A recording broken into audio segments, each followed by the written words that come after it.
Okay, let's get going. Hello, everyone. Thank you for joining us today. My name is Mark Vermaat. I am the VP of Business Strategy and Partnerships here at Orfium. This is the third webinar in our educational series about cue sheets, the thing we all hold near and dear to our hearts. Today, Claude Mitchell from ESPN and I are pulling back the curtain on the game behind the game, the high-stakes, fast-paced, and incredibly exciting world of music reporting for live sports. Now, we know that some of you may not find cue sheets the most interesting part of your job, but actually it is really quite important. And our goal today is to move beyond the spreadsheet and to really focus on how technology is changing not just sports, but also music reporting in sports. To give you some background, I'm a recovering lawyer, and I somehow ended up in this wonderful world of television and film production. From there, I went to music publishing, and for the last 2 decades or so, I've been working on the crossroads of film and TV production, music, and music reporting using a lot of technology. Now, my ethos is that transparency and accuracy really shouldn't be a burden. Our job is to create systems that are easy to use, whether you're a music creator like a composer, a publisher, a music user, a broadcaster, or a studio, or a streaming platform, or of course a CMO, the collecting society that collects revenue and then pays it out to the rights owners based on that cue sheet. So cue sheet is really a paycheck, and that's why cue sheet is important. Now, before I ask Claude to introduce himself, I would like to point out that this is very much an interactive session. So we really expect you to participate. Now, if you go to the bottom of your screen, you see a little button there that says Q&A with a question mark. Do click on that. That will open up a separate window. And when you open up that window, you have the opportunity to put some questions in there. And we very much would like you to put some questions in there. If we don't get around to your question at the end, don't worry. We are going to provide responses to all questions, and everybody who has attended this webinar will get a copy of a document with all the responses to your questions. So, Claude, over to you. Thanks, Mark. I'm Claude Mitchell. I lead the music department here at ESPN. I oversee our end-to-end music strategy and creative vision.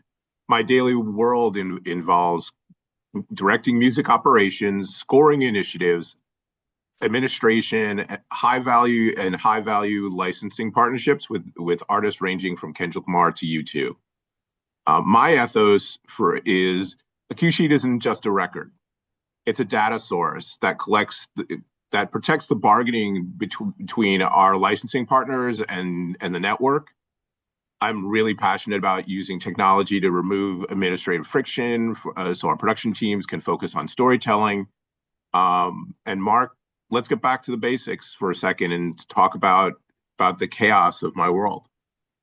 Sounds good. The chaos of everybody's work, because cue sheets can be a nightmare. But, before we go into that in a bit more detail, what is a cue sheet? So let's focus on that. And maybe you've attended previous webinars and you already have an idea of what a cue sheet is. But if you don't, let's go into the core of it. A cue sheet is a document that really lists all the music in a film, TV production, video game, or other audiovisual production. And it can really be anything, like adverts, like TV commercials. They can have a cue sheet.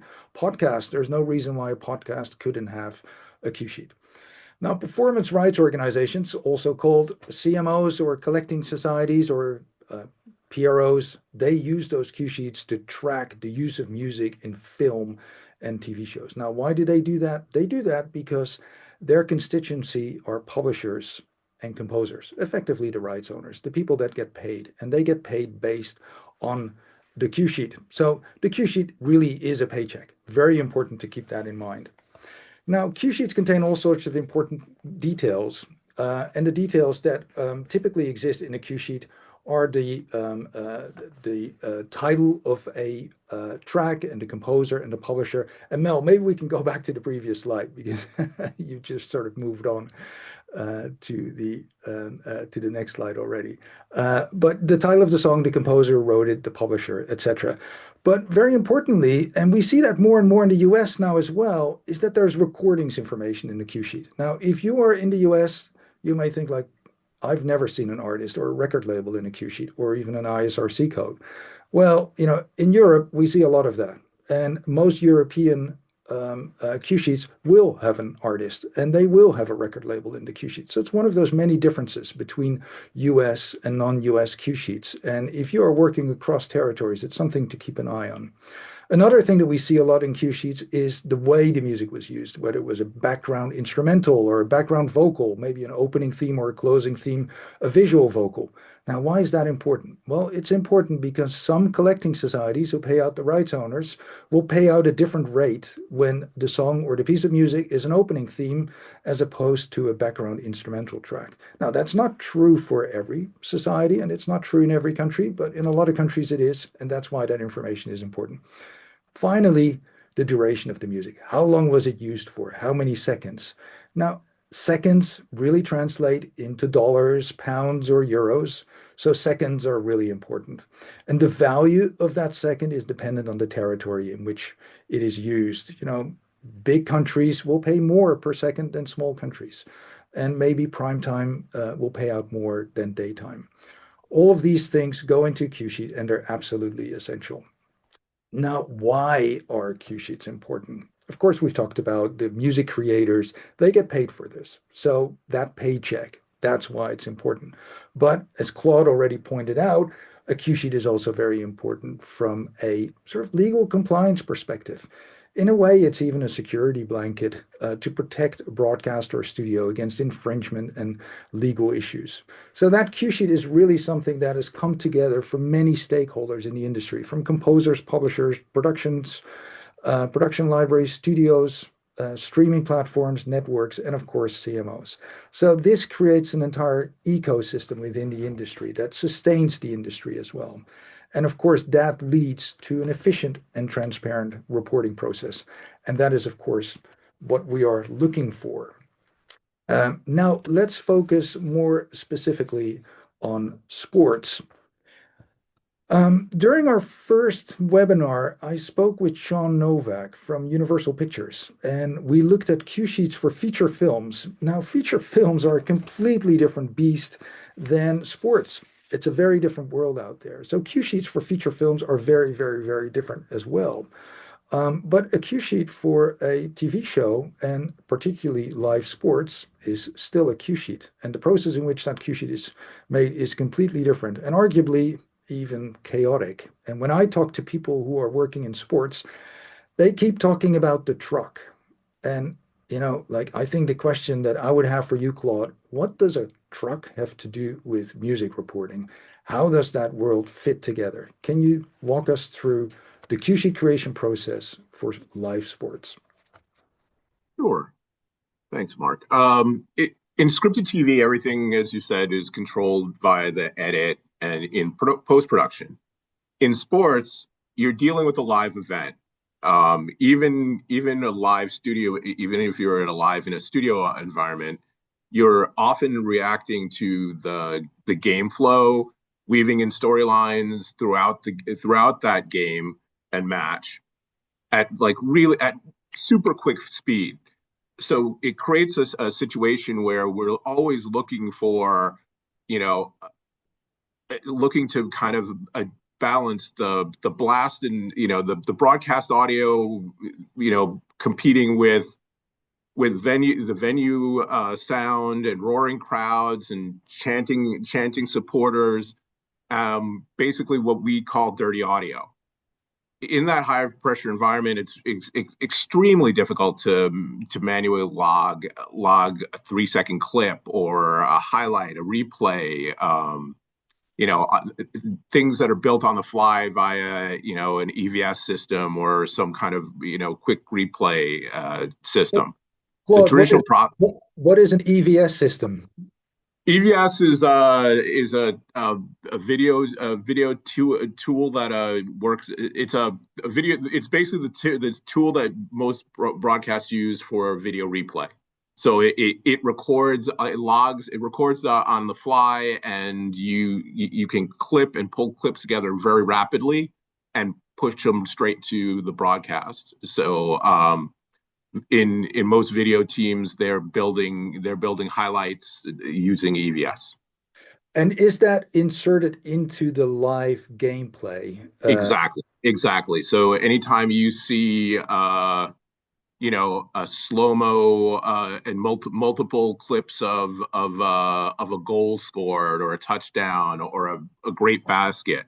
That's all done through these systems because they're able to reference all the cameras around the stadium that capture that play, and the operator is able to quickly pull together a compelling replay clip and on the fly.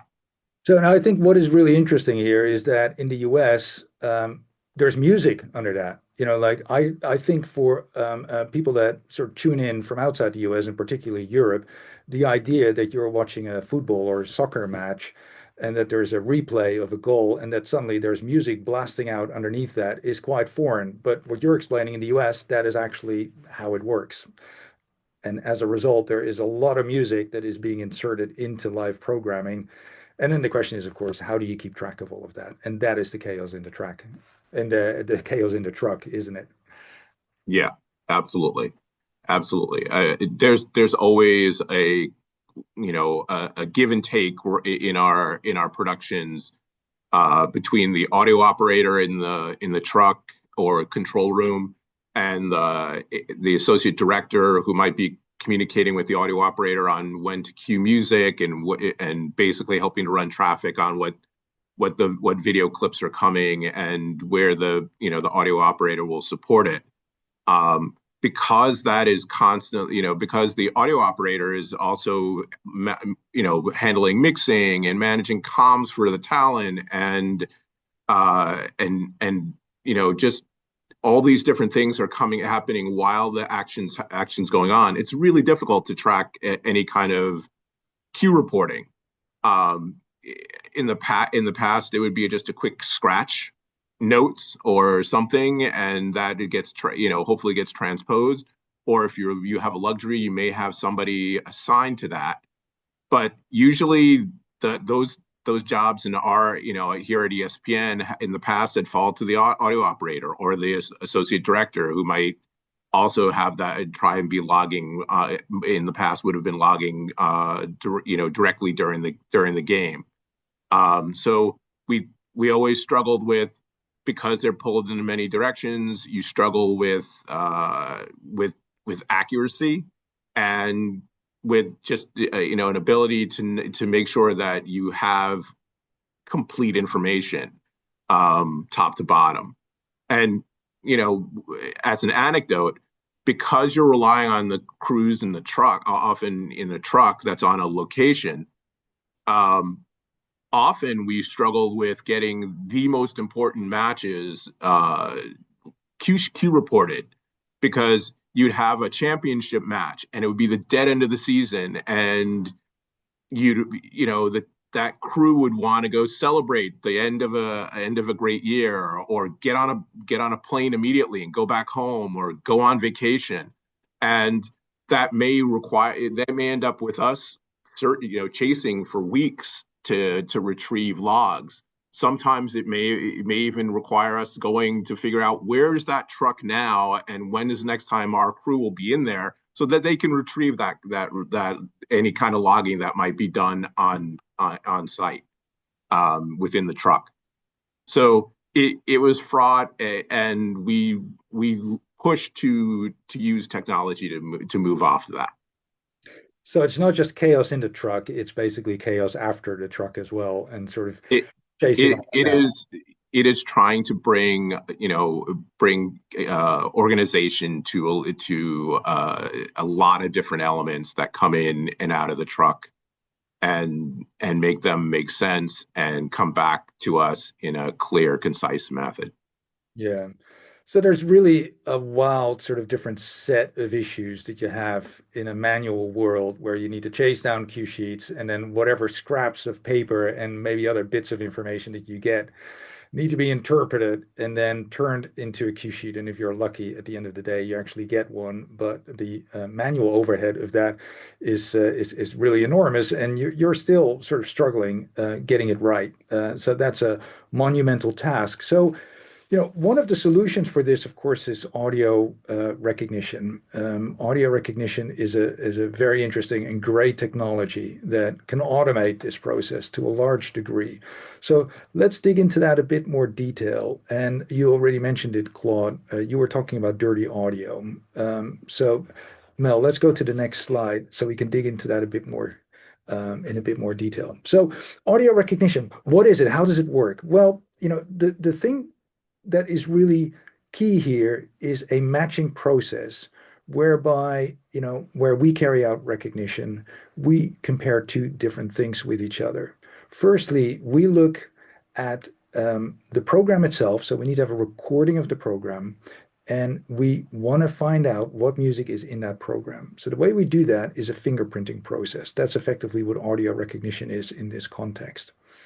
So we fingerprint the program, and that really means that we sort of create a digital audio. It's not audio, it's not playable, but it's sort of a digital representation of that program. So every fraction of a second is sort of sliced off of the program, and we turn that into a unique fingerprint that is a representation of that program or what happens in the program in that fraction of a second. Now, on the other hand, we've got a database, and in that database, we've got over 100 million unique tracks that all have been fingerprinted and all sliced into tiny little slices that are fingerprints in their own right. And the trick here is to take the fingerprints of the program and compare them to the fingerprints of our database. And by doing that at a huge scale, we identify effectively the music that we have in our database, and we automatically populate that in the cue sheet. And that is what then becomes a cue sheet. So the audio recognition is really tuned to listen for music. And the dirty audio that we're talking about here is really those different layers of audio that sit on top of the music. So that could be the talent speaking, it could be stadium noises, crowd noises, the things that Claude was already talking about. Now, implementing audio recognition technology can really have a significant impact on people's operations. Some networks have told us that they managed to slash their cue sheet creation time by over 80%. And it takes away some of the processes that were typically part of a cue sheet creation process, like chasing people down, and in Claude's example, going to a truck and actually finding out in the truck, what happened in there, so you can actually turn all those scraps of paper into a cue sheet. And this fundamentally turns around the speed in which cue sheets can be turned around. So it can literally go from weeks of chasing producers to getting a cue sheet within 24 hours or even faster. Some cue sheets just arrive pretty much straight away. Now, once that cue sheet is created, there is still some room for human interaction with the data. And Claude, why don't you tell us how ESPN works with some of the cue sheets that are being generated in Soundmouse? Like we talked about, tech has been a game changer, but it's not something where you just set it and forget it. I wish. Because of the dirty environment, because of the stadium audio is so complex, we've replaced the chase with reviewing the automated logs. For example, if a song plays over, at the same time the stadium PA is running, we wouldn't be including the stadium PA sound as part of our cue reporting. We're only concerned about at least here in the US, we're only concerned about what is part of our production. We can't remove that sound, but we hope that we look for it to potentially create problems within our report, within the raw reports.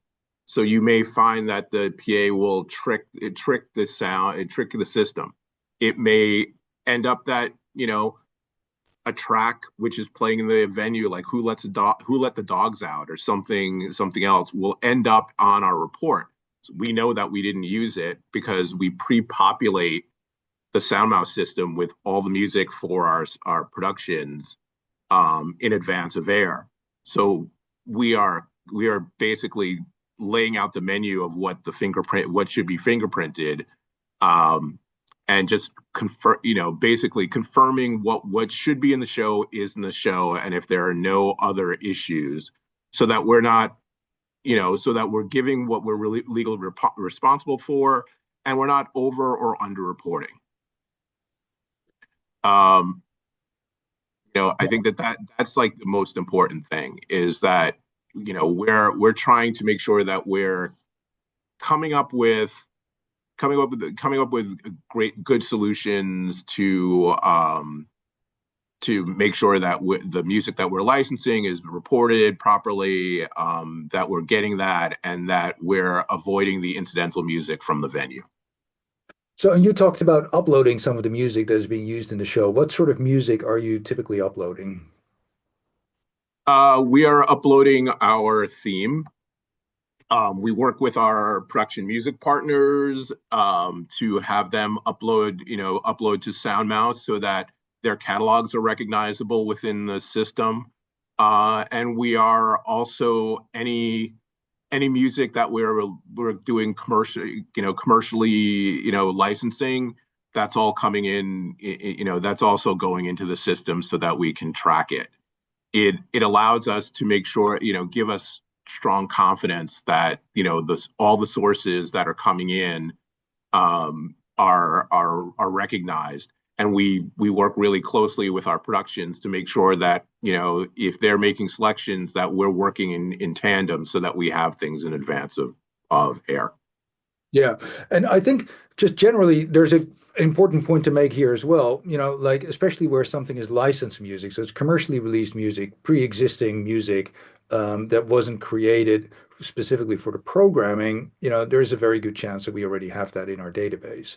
But some of our customers, like ESPN, decide to upload music anyway, specifically because, for instance, on the basis of licenses that have been agreed, the client wants to see specific metadata associated with that recording. So when we recognize that piece of music, we can actually identify that this is a piece of music for which we need to use the metadata that is optimized for the purpose of that particular customer. And that could be different countries, it could be different types of music.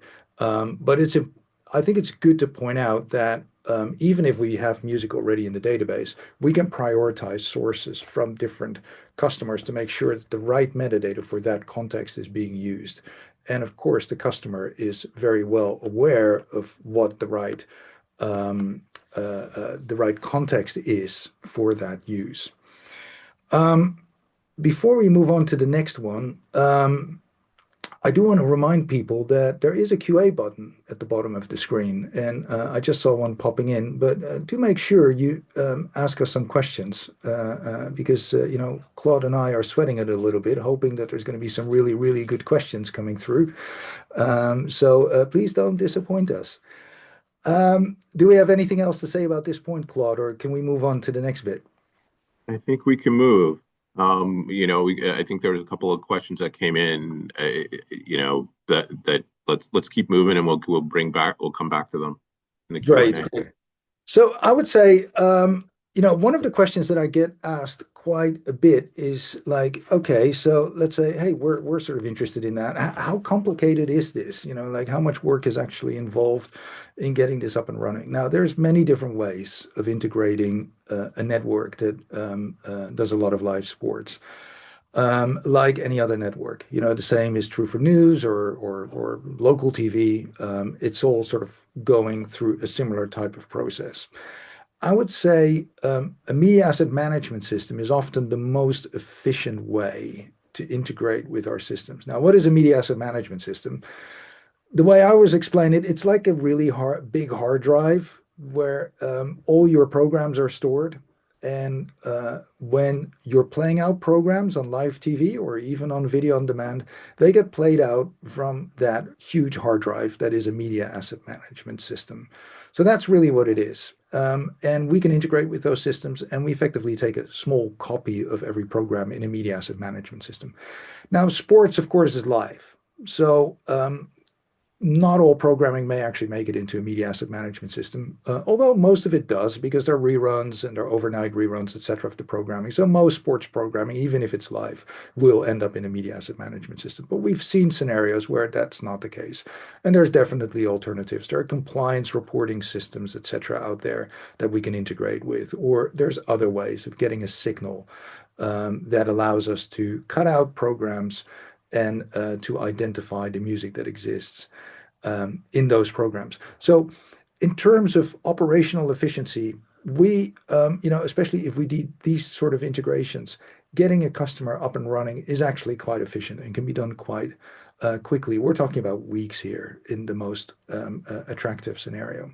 Now, there's other business value and there's other ideas behind using audio recognition like that, like the strategic intelligence, the data that you get out of this. And Claude, you were already talking about it in the introduction. Can you tell us a bit more about this? Sure. I mean, we look at the Q report as not just a legal requirement. We look at it as a strategic asset. It's a tool for us to look at not just what's in the program for legal compliance and and completion of an agreement. We look at it as an opportunity to help evaluate what we're using and how. It allows us to track frequency of usage across our entire portfolio of programming. It helps us manage, look at the, manage artist partnerships and see what the value is for certain songs we're using and certain catalogs. I think that we try and future-proof our music strategy. We're going to look at what we're doing to aid our programming teams and plan, as they're planning to repurpose program and syndicate it, and can efficiently evaluate if there are any issues and how ESPN can leverage archival content based on what's in the show music wise. Yeah, so for people in Europe, can you explain how syndication works, what that is exactly? Because it's a very specific US thing. So syndication in the US is that we can take, we have our series of documentaries 30 for 30, and they air on ESPN networks and on the ESPN app, but they also will air, will be distributed to third parties. We've had specific things air on Netflix. We have our that series air on Netflix, or push to other territories like Japan or the UK. As as an opportunity to kind of expand the reach of the network and to monetize our content. So it's effectively a distribution, as we would sort of refer to it here in Europe. Correct. Um, Correct. so, let's start wrapping this up. And again, I want to urge people to sort of ask some questions. Make sure you get some of those questions in. On a high level, what are we talking here about? We're talking about a very difficult manual process that requires people to go into trucks and actually find out what's being played. And, those trucks can be all across the country. And the US is a big country. People fly between cities. And it's not always something that we think about here in Europe, where a lot of sports are happening sort of within driving reach. So it's a huge hassle to get all that data in the same place at the right time.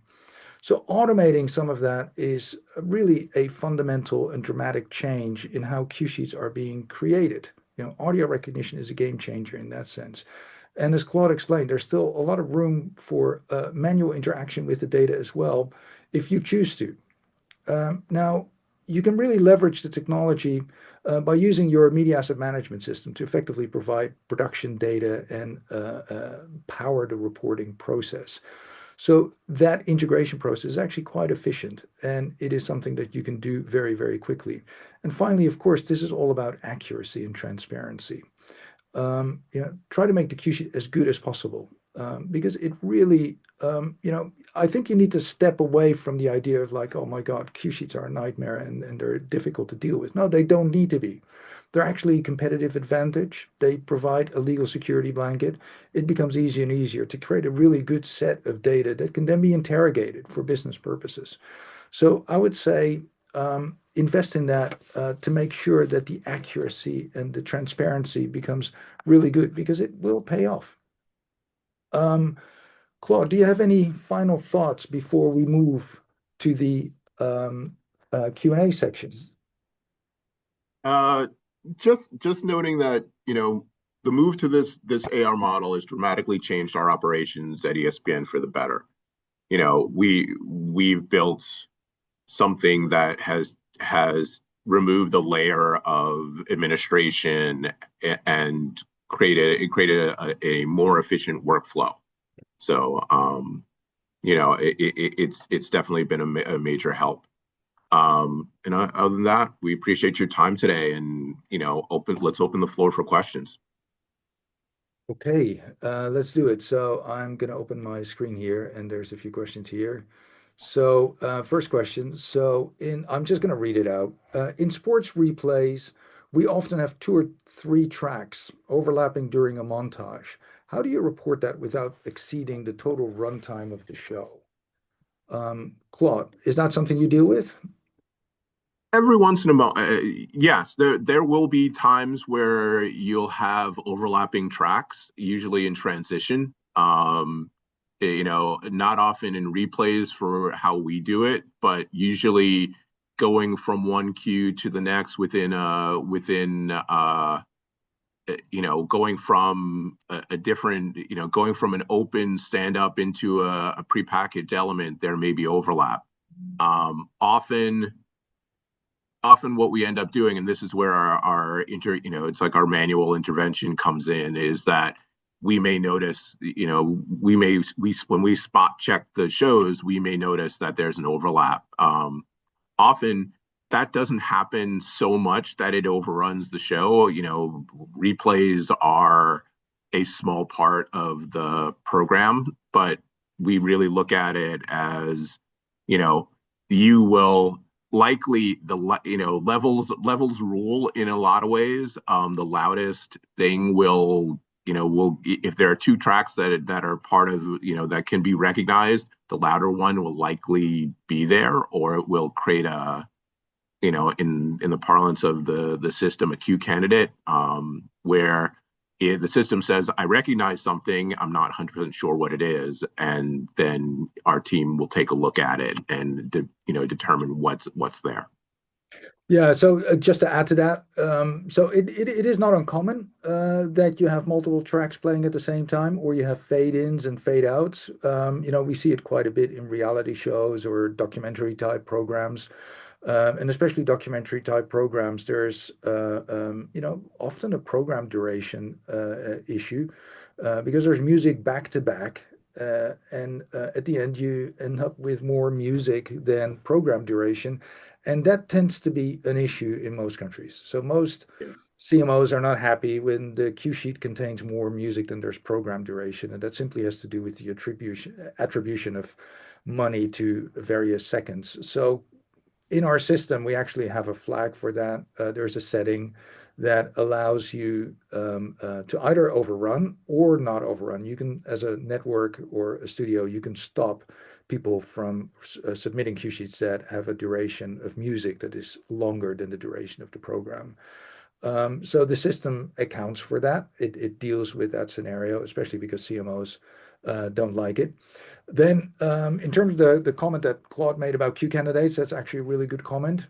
So within Soundmouse, there's this concept of a queue candidate. And a queue candidate is created when there's audio in a program that sounds as if it could be music. And typically that happens when we don't have a matching recording in our database. So the way to look at it, it's like a secondary process. We first carry out the recognition process. And then at the end of that process, we run a secondary process that identifies if there's any music in the program that is there, but that we just simply didn't didn't recognize for whatever reason. And typically it's not in the database. So that will create a queue candidate. So we'll give a start time, we'll give an end time, and then in the system, that bit can be played back.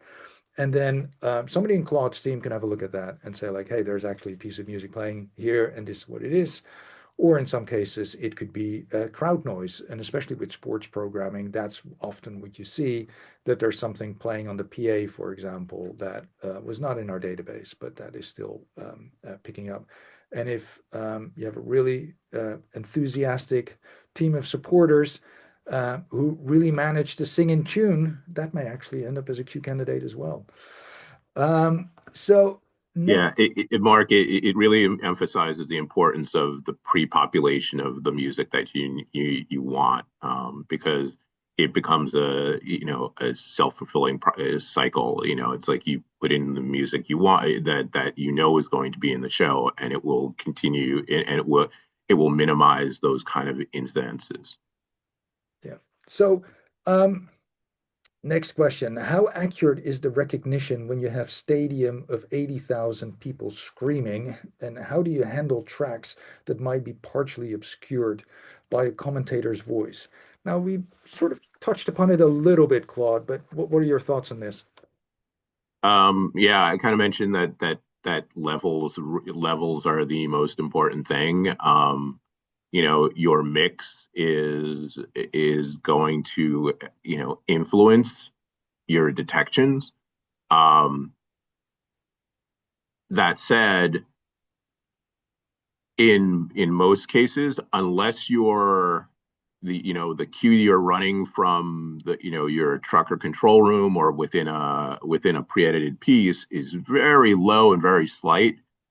um, the balance the balance of your program with crowd and announce will likely only impact that in some cases, only in extreme cases. We don't see crowd as a determining factor. VO often is when mixed with an instrumental.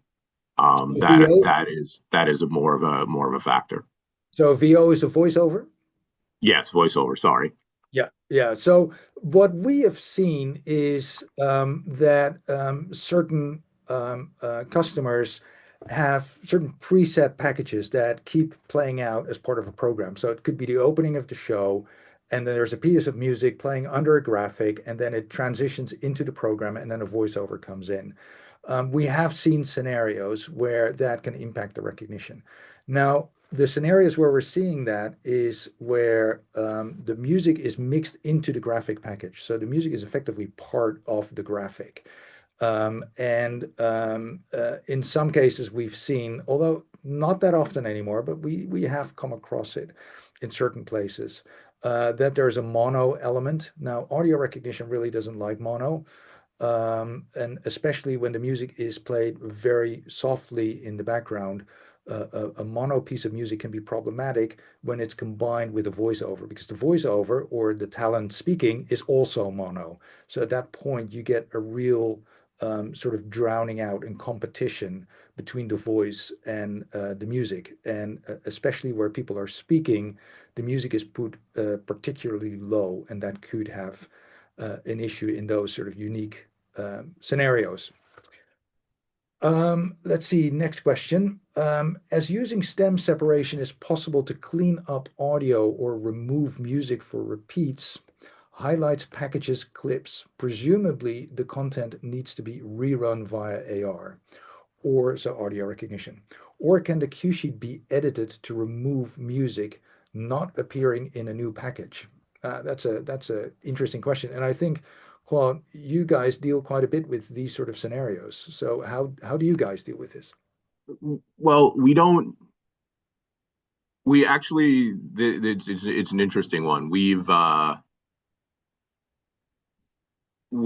kind of we don't rerun the AR, but if there are multiple packages in multiple versions of a show, they will get recognized as they air.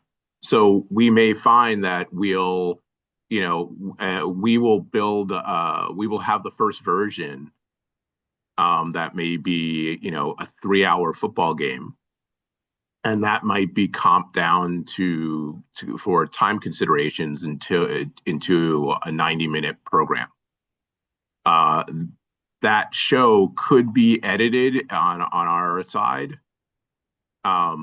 Yeah, that the Soundmouse system is powerful enough that we can go in and look at that go in and re-edit that version to fit the new version if it's just straight time cut down. But if it was re-edited into a new program, compiled, we would probably just the system would read that new show and be able to get that information, and treat it as if it was a new show. So we don't necessarily have to go in and rerun it to check AR, but as we're doing it now, it's a it's a and oftentimes there have been instances where we've had to take commercial popular track out of something after a certain period of time, and we can go in and do that edit, and either it's totally removed or it's something that we can replace. And again, the system, because we know where it comes in and out, we can either just reapprove the new version that airs, or make an edit and push that forward. We've worked on with Soundmouse to with a process called making models, where we can create the first version of the show and then push it forward to all versions. Yeah, so I think generally speaking, there are many solutions to this particular scenario, and um, Flexible.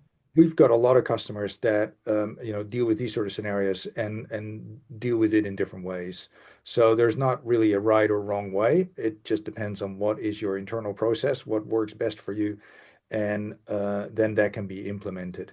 And in some cases, this may actually work really well. And we do have customers that say, like, I'm just going to create cut downs from a particular show or create clips, and I'm just going to rerun them through recognition.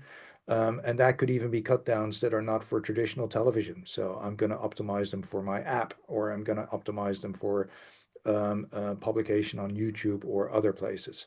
So I would say there is a wide range of options available here, how this can be implemented. And one way is not necessarily better than the other. So let's move to the next question.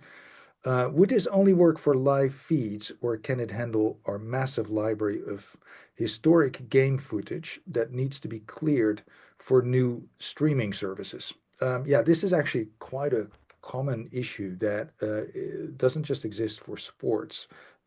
It is quite common across the board. And there's a sort of funny anecdote here.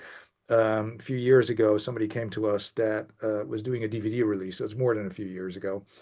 And that was one of those releases that could just be done within the budget. And they had checked whether they had cue sheets for everything, and their archive said that they did have cue sheets. So they went through the entire process, which is actually quite costly to release DVDs. And then at the end, they got their box with cue sheets out of the archive, and those are those old faxes, those sort of like that thin paper. And anybody who used to deal with that knows that after a period of time, the ink sort of disappears. So they had these perfect cue sheets that were all just blank sheets of paper. And yeah, we sort of helped out with recognition here. So that's sort of a funny anecdote that sort of reminds me of that question. But Claude, in your view, like, how does this work at ESPN? Is there something you can tell us about that in terms of feed recording, live feeds? How is that implemented? So we are 24/7 sports times in the US 7. So we use a huge volume. The vast majority of our programming is through those linear networks. So we have set it up so that, Soundmouse is basically being fed clips of each day of each network, and that we also do that for most of our international networks. And Um, how many networks are we talking about here? uh, I think in last count 18 different networks, um, across the world. Um, so for us, we looked at when we started looking at that, we looked at the different ways we could do that, and doing it show by show would have required a lot, that it was easier for us to look at the live, what was going on here at the time, than taking, the various shows, which across the day, the day part, and posting them to, individually, and built, and associating headers that way. We kind of automated that whole process to include providing commercial breaks and start and stop times for our programming from our programming system to aid in basically isolating what shows at any given time during a day, and how we can move back against that. We've discussed the alternative, and at that point, I know from our conversations that Soundmouse is able to take individual programs and run them through that, but via upload. Yeah, so live feeds are definitely a way that we can handle this, and we do this. I would say where programming is live, it's not unusual for us to receive live feeds, and those live feeds are either coming from a cable head end or they're coming from a playout system. We could theoretically even get them off air, but we prefer to work directly with the system of the broadcaster, Yeah. as that integrates as well with our playout systems. Because if you deal with a live feed, you also need to deal with very specific as run information that tells us when a program starts and ends, so we can cut out commercial breaks. And all of that needs to be, of course, second accurate. So the lift is a bit heavier with a sort of handling a live feed. Hence, we typically prefer an integration with a media asset management system because it's more efficient. We can just get a program from a media asset management system. We run recognition against that. And at that point, we've got a cue sheet. And then that cue sheet is simply associated with playout information. And, that cue sheet may be used once or it may be used 24 times. It doesn't really matter. We've got a cue sheet, and that cue sheet is always the same. Um, so in terms of historic game footage, that's something that we would see as a clip or we would see as a program. It depends a little bit what the footage is. It could be just a clip that could be included in another program, and then we would effectively create a cue sheet for a clip, and then that cue sheet can be transposed into another cue sheet for the actual program. Or the game footage may just be the entire game, or it may be a pre-game or a post-game. And we just take that in as a program, as an asset, and we run recognition against that asset and create a cue sheet for that asset. Now that clearance process for streaming platforms, it's very common. It happens a lot. People have really big archives of interesting programming, and sometimes we get involved before the decision is made to even sell that programming to a streaming platform. We've dealt with scenarios where people genuinely don't know what's in their archive in terms of music, and they need to find out, and they need to find out where the music is. So, in those cases, there's, a use case where somebody provides an asset. We run that asset through our recognition process. We create a cue sheet to indicate what music is in there, where it is, and then people from the clearance teams can decide whether they go out and re-clear a track, or maybe they want to replace a track if that's possible. And with current technology, it actually becomes easier to replace something that is difficult to license with something that is easier to license. So if you are dealing with clearances to release existing program on streaming platforms, it's definitely something that is very common, and that recognition is a really great tool for. Because if you're talking about thousands of hours, for example, nobody in their right mind is going to go through that. And even the cue sheets that are there may not be accurate or may not, may no longer be up to date or relevant. So a recognition process is something that's very good there. And delivering from a media asset management system or storage location where those clips or assets are held is a great way and obviously live wouldn't work in that scenario. Yeah. So the next question is a bit of a cheeky question, as we would say in the UK. We operate on tight production budgets. How does the cost of automation stack up to just having a production assistant handle the logs? Well, like Claude just mentioned some interesting stats, 24/7, 7 days a week across 18 networks. You know, there's a lot of live programming there, a lot of content that's being used over and over again. You need a lot of people to do that. That's true when that's being produced in-house, but it's also true when programming is produced by third parties, independent production companies. In those cases, maybe you're not producing the content yourself and therefore you're not creating the cue sheet yourself, but you still need to have it and you still need to report it. And that's where you have that chasing process. Now, maybe you're not running after trucks in the way that sometimes happens in sports, but you are running after other production companies I worked in production, so I know how this works. And the story that Claude started with is interesting in that context. Um, you know, the production wraps and everybody goes to the wrap party and it's great. And there's always one person who's late for the party, and that's the person who needs to do the cue sheet. And when everybody's sort of partying at the wrap party, that person really doesn't want to sit around doing that cue sheet. So you see in those scenarios often that the cue sheet starts out pretty well. And then as it sort of goes down and reaches the second hour of the program, the quality of the cue sheet really starts deteriorating very, very quickly because people are very eager to go to that wrap party. Now, that's obviously not true for everything. I'm sort of giving an anecdote here. A lot of people are very focused on this and create great cue sheets manually. But I would say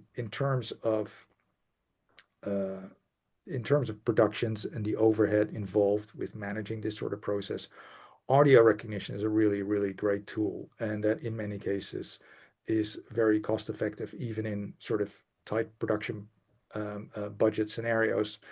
I would say, it's very difficult to give a generic answer to that.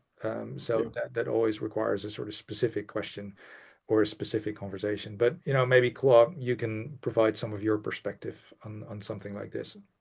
Kind of can tie both the previous question and this one together in that when we found programs that were archival, that were old, like had been around and they were done by, individuals, we found that the number of cues went up in them reported. That the accuracy of the stuff that we would come back and there would be you know that someone would some people were super diligent and some people would just kind of build the same, it's like we would see the same report for every show that the individual did because it was easier for them to just build and repurpose things. So the accuracy goes up. um we just found that if it's a clean report, it does not take very long for that person. So yes, basically, instead of looking at the PA as someone to handle the collection of that information and manually putting it down, the technology is laying it out for them. They're reconciling it and approving it and moving on. And they potentially could, in the same time that they were actually pulling and logging and typing in this, go through multiple reports, depending on the program and depending on how dirty or clean it is. Yeah, so I think there's definitely sort of in summary benefits to automation there. We've got 5 minutes left, so I think we can squeeze one more question in. How does this system handle different reporting requirements for international PROs if sports programming gets syndicated, either domestically or internationally? So, Claude, how do you use the system in that way? And, like, how do you make cue sheets available to some of your broadcast partners that use your content? We've been we usually, we work with folks in, like I said, in the UK and in Japan and other places. And what the system does for us is that we can quickly compile our Q reports, put them together and get them to either directly to a partner or provide them to our programming team to include in a delivery along with the video asset. Um, and we can go to a specific show, a specific version, and provide exactly what they need with ease, and also doesn't require an alternate storage location. The system, we can reference the system on a regular basis and don't have to have an additional archive of Q reports. Okay, great. I think we're sort of coming to the end of this.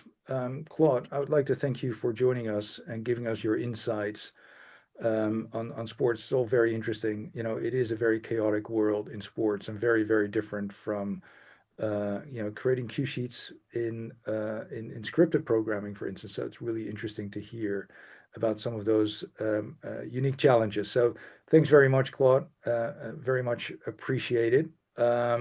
If anybody, thank you, Mel, for moving to the next slide. If anybody wants to sort of look at some of these previous webinars that we've done, by all means, go to our website.